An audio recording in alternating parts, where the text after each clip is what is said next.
Bonjour à tous, très heureuse de vous retrouver pour cette quotidienne du 16 mars. Au sommaire aujourd'hui, on s'intéresse à la question suivante. Quel sera l'avenir du café-restaurant des Aberriaux à Prangins et de son site? Lors d'une séance houleuse le 8 mars dernier au conseil communal, de vives critiques ont été adressées à l'exécutif suite à l'envoi de la résiliation du bail de la buvette au gérant. Aujourd'hui avec nous sur le plateau, le conseiller Régis Bovy commente les enjeux liés à ce dossier et l'ancien syndic de Prangins, Hans-Rudolf Kapler, à l'origine du bail, se positionne également. Ensuite, on ouvrira une page sportive avec le triathlon de Nyon, de retour pour une 34e édition qui aura lieu les 5 et 6 août avec plusieurs nouveautés. On va en parler avec le président de la manifestation, Yannick Rivel. Bonjour à vous, merci beaucoup d'être en notre compagnie. Enfin, on terminera en culture avec le Photoclub de Gland, de retour lui aussi pour une 26e édition qui aura lieu à Grandchamp du 18 au 26 mars, intitulée Décalé, et on la découvrira en compagnie de la présidente du club, Frédéric Téziguière, et puis de l'invité d'honneur de la manifestation, Théa Moser. Bonjour à vous, mesdames. Merci beaucoup d'être en notre compagnie.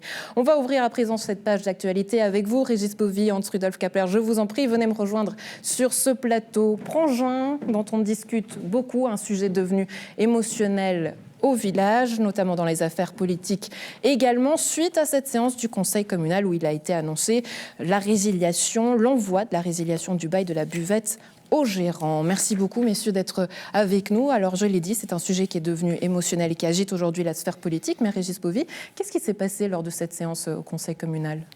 Alors, lors de cette séance, j'ai effectivement pris la parole dans les points divers suite à l'interpellation de M. Pareja qui m'avait annoncé avoir reçu la résiliation de son bail fin février.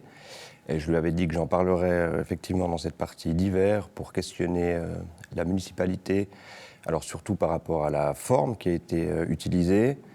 Et comme je l'ai mentionné, c'était pour moi un manque de considération envers une personne qui a fait de ce lieu ce qu'il est aujourd'hui, après 22 ans de présence, et que je pense qu'on aurait pu trouver une autre solution que d'envoyer une simple lettre 4 jours avant l'échéance du délai.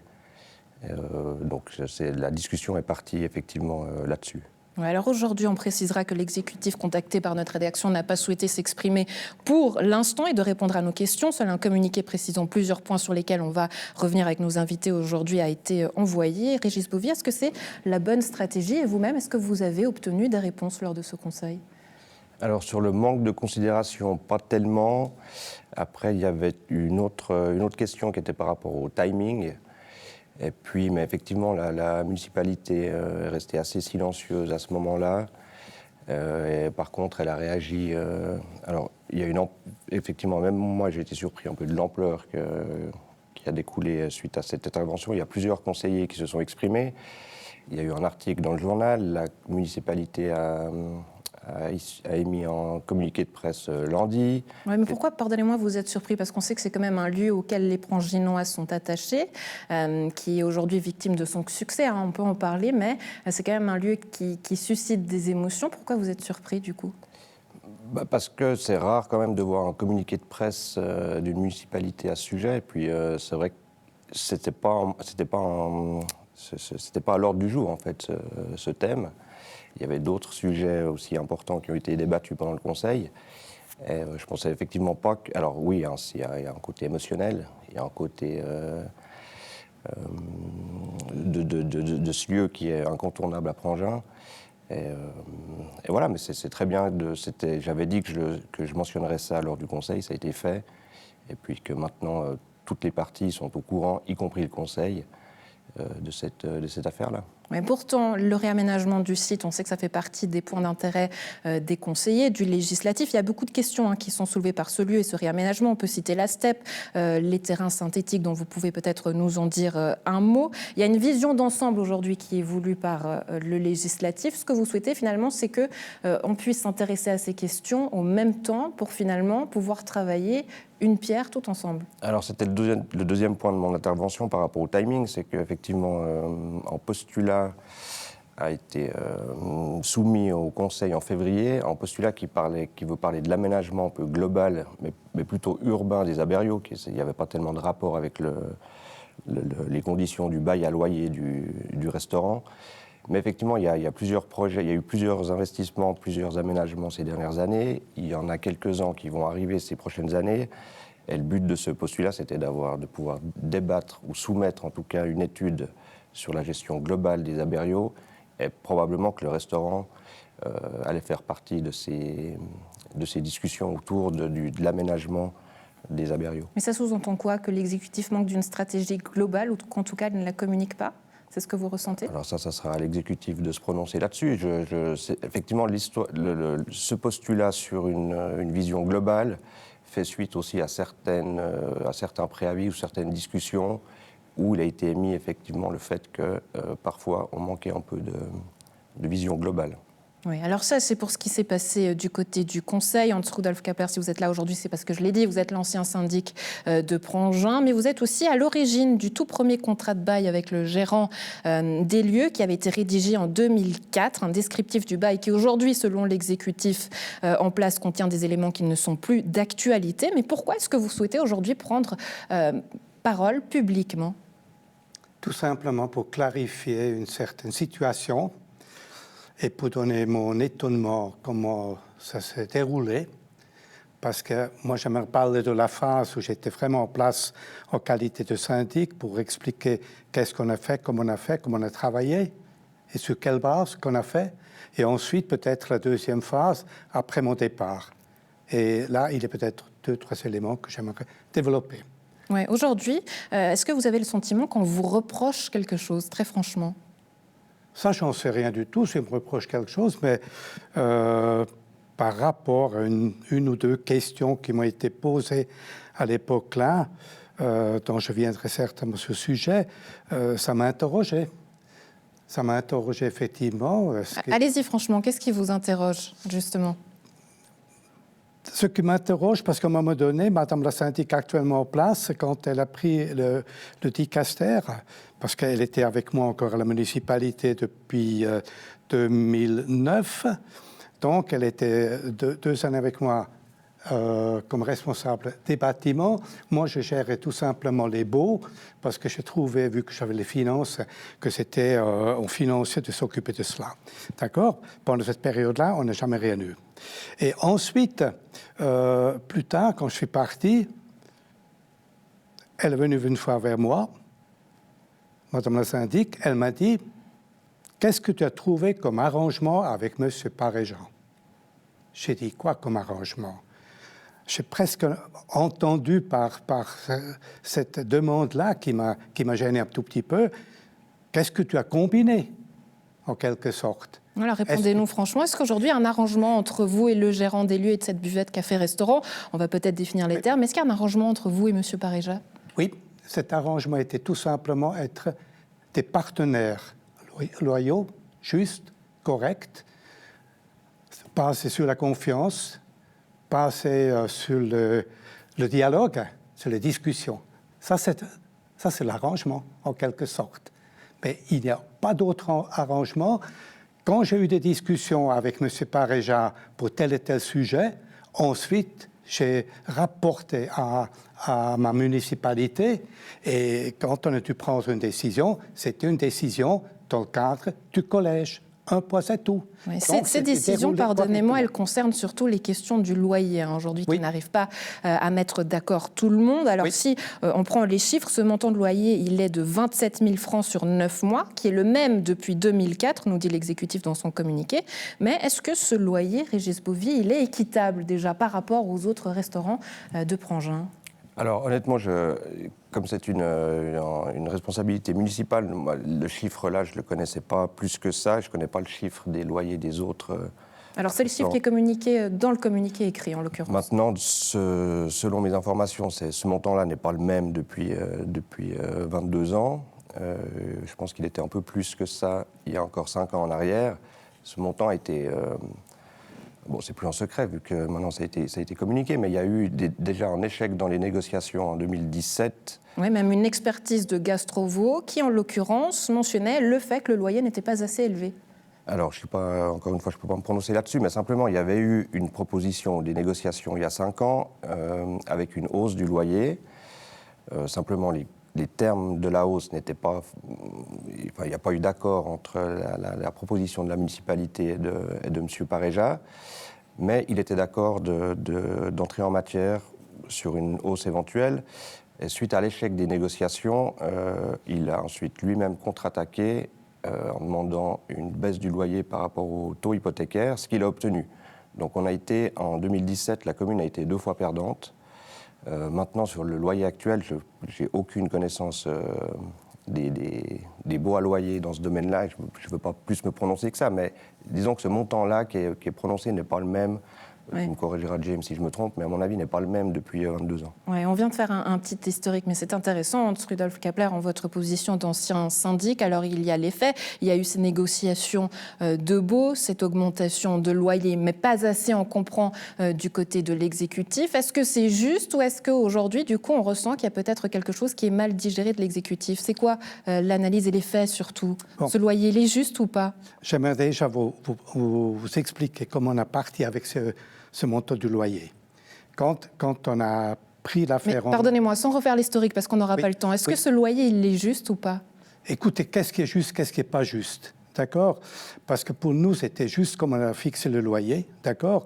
Et vu qu'on a travaillé avec un professionnel de l'époque là pour mettre le loyer en place, on a dit, en fonction de ce que nous avons investi, ce que nous avons mis à disposition. Par rapport au départ, c'était tout à fait correct. Et quand je lis dans le communiqué de presse en disant que c'est toujours le même depuis 2004, c'est pas tout à fait juste parce qu'en 2010, on a quand même fait une augmentation du loyer. Réellement, une hausse du loyer basée sur le taux de renchérissement. Ça, on a fait. Et ce que la municipalité devrait analyser une fois dans le dossier, quand nous avons mis en place le loyer, on a des charges qui sont imputées aux locataires, mais nous avons convenu à l'époque-là avec M. Pareja que, par exemple, des abonnements pour les entretiens de machines, etc., qui soient payés par le locataire. Donc, c'était une clause spéciale qu'on a introduit là-dedans, et il a pris ça à la charge depuis, et ça représente quand même quelques centaines de francs par mois. Oui, si je reprends aujourd'hui les faits, vous nous dites que ce que vous avez fait a été fait dans l'ordre des choses, dans la règle, si je résume vos propos. Oui. Mais aujourd'hui, c'est quoi le problème sous-entendu? Est-ce qu'il y a un conflit personnel entre M. Pareja et Mme la syndic ou même l'exécutif? Parce que finalement, c'est des décisions qui se prennent in corpore. Une absence totale, à mon avis, de dialogue, d'accord, de discussion. Parce qu'on est des partenaires, on se met à table et on discute. Et il y a 5 ans en arrière, M. Pareja m'a demandé une fois de venir à une séance de travailler en quelque sorte avec le municipal, avec M. Kissling et moi-même, parce qu'il voulait savoir comment ça s'est passé. Et on a expliqué. M. Pareja ne s'est pas opposé d'aller dans une direction pour négocier, pour discuter, pour travailler. D'accord? Mais malheureusement, ça a échoué. Parce que le municipal à l'époque-là, il a dit non, exclu de rentre matière pour tel et tel montant, la municipalité aimerait avoir beaucoup plus. D'accord?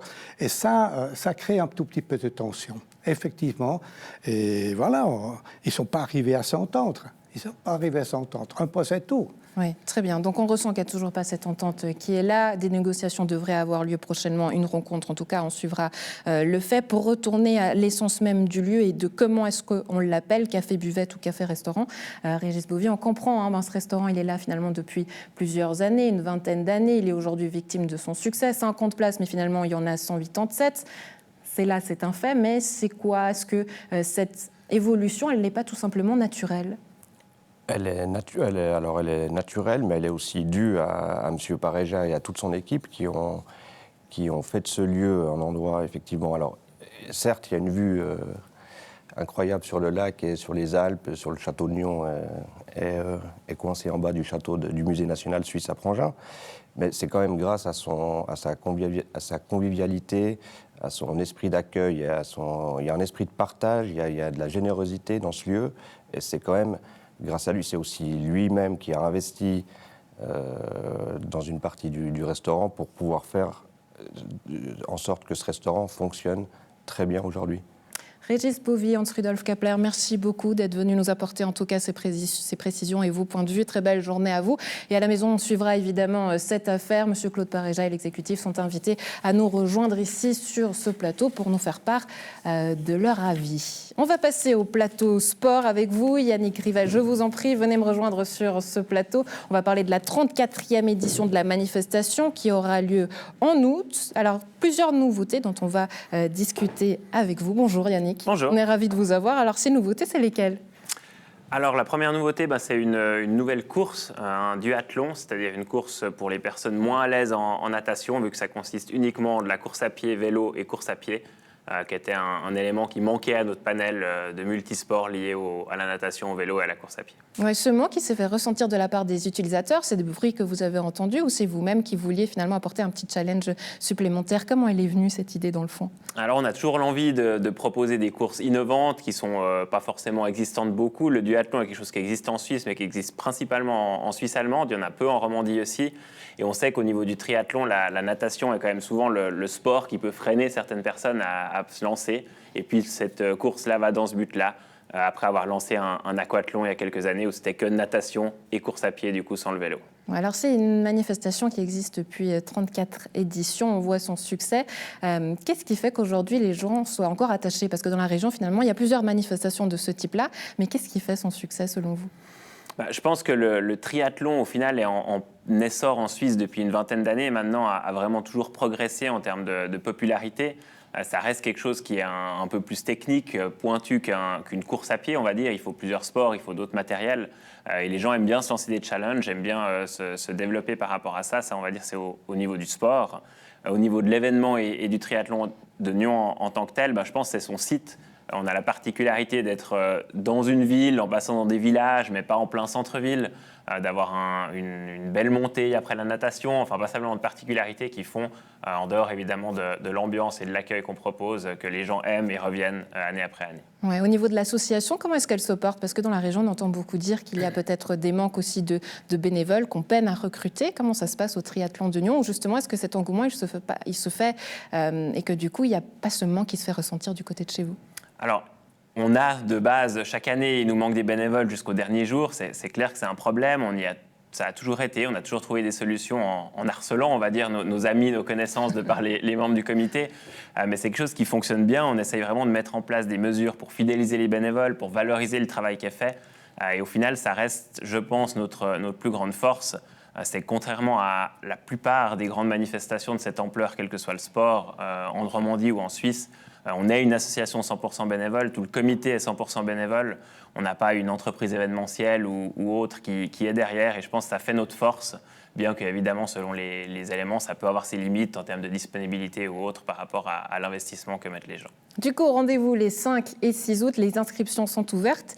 Combien de personnes est-ce que vous attendez ? C'est quoi une bonne édition en termes de chiffres ? Une bonne édition pour nous, ça sera entre 2000 et 3000 participants. Selon le nombre de personnes qui viennent, c'est vrai qu'on a un peu de peine à se projeter avec les différentes dernières années qu'on a vécues, entre l'annulation, une édition particulière et autres, de voir comment les gens reprennent leurs habitudes. 2022 était une année où il y a eu une baisse quand même dans la plupart des manifestations populaires. On verra cette année comment ça se lance, mais on a tout qui est prêt pour accueillir un maximum de monde dans la joie et la bonne humeur. Merci beaucoup en tout cas d'être venu nous en parler, Yannick Rivel. Bonne journée à vous, Merci. À très bientôt. Merci.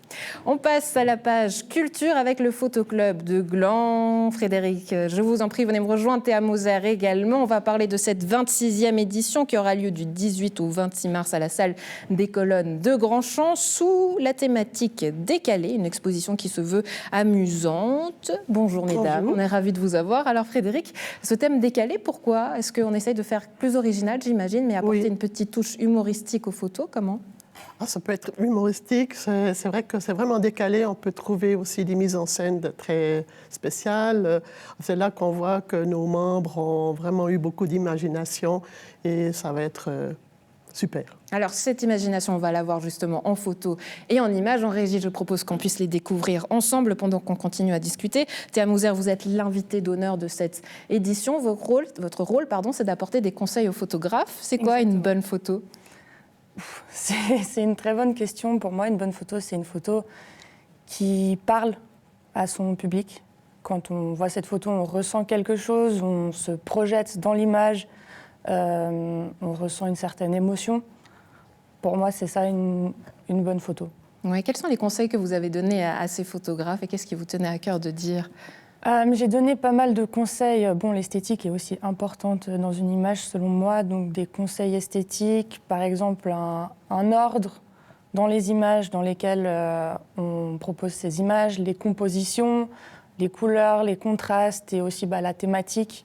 Est-ce qu'il faudrait plus approfondir le sujet ou plutôt simplifier le sujet? Voilà. La retouche, est-ce qu'elle est permise? La retouche est permise, oui. Ouais. Totalement. Je retouche pas mal mes photos.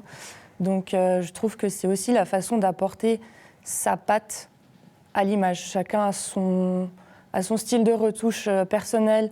Donc, pour moi, c'est vraiment apporter un détail que les autres n'ont pas forcément. Frédéric, on a entendu, c'est une 26e édition, une manifestation qui est là aussi bien en place. Il faut sans cesse pourtant se réinventer, et c'est le cas avec des nouveautés pour cette édition. Voilà. C'est lesquelles? Alors, on a eu déjà un concours pour aussi attirer les jeunes, pour voir nos expositions. Et on a fait un concours par Instagram et c'était dans le thème monochrome. Et puis, on a eu quand même un bon succès puisqu'il y a une 60aine de photos que vous pouvez voir aussi à l'exposition. Ouais. Aujourd'hui, vous souhaitez quoi? Que les gens puissent rejoindre le club, j'imagine, mais comment est-ce qu'on les incite finalement? Et est-ce que la photo, elle plaît réellement? Vous sentez qu'il y a plusieurs personnes qui sont aujourd'hui intéressées votre club? Oui, tout à fait, oui. Et puis, je pense aussi qu'en ayant aussi l'utilisation du smartphone, ça peut aussi aider aux jeunes à venir et puis à s'investir. On a eu quelques jeunes qui sont déjà venus. Mais on voudrait encore un petit peu plus de jeunes. Ouais. Théa Moser, c'est intéressant ce que dit Frédéric, le smartphone, autorisé ou pas? Ou est-ce qu'il faut un appareil photo? Ça aussi, c'est un certain débat. Pourquoi pas l'iPhone, mais franchement, je trouve que la photographie en tant que telle, c'est vraiment avec un appareil photo et savoir l'utiliser et se l'approprier aussi. L'iPhone, c'est plus un objet pour les réseaux sociaux, le direct, etc. Enfin, j'ai de la peine avec ça, en tout cas. On aura compris votre choix. Merci Voilà. beaucoup, mesdames, d'être venues en tout cas nous en parler. Très belle édition à vous. À la maison, rendez-vous donc du 18 au 26 mars à Gland. Et puisqu'on est dans l'agenda, on va le garder avec une manifestation, la Foire régionale de la Côte, qui aura lieu pour sa 3e édition, les 18 et 19 mars. Une série de 40 exposants qui seront là et qui feront vivre ce tissu régional et économique. À la maison, vous pourrez bien entendu les découvrir, boire et manger. Ça fait toujours plaisir. Voilà qui est dit. Une très belle suite de programmes. On se retrouve à partir de lundi. À très bientôt.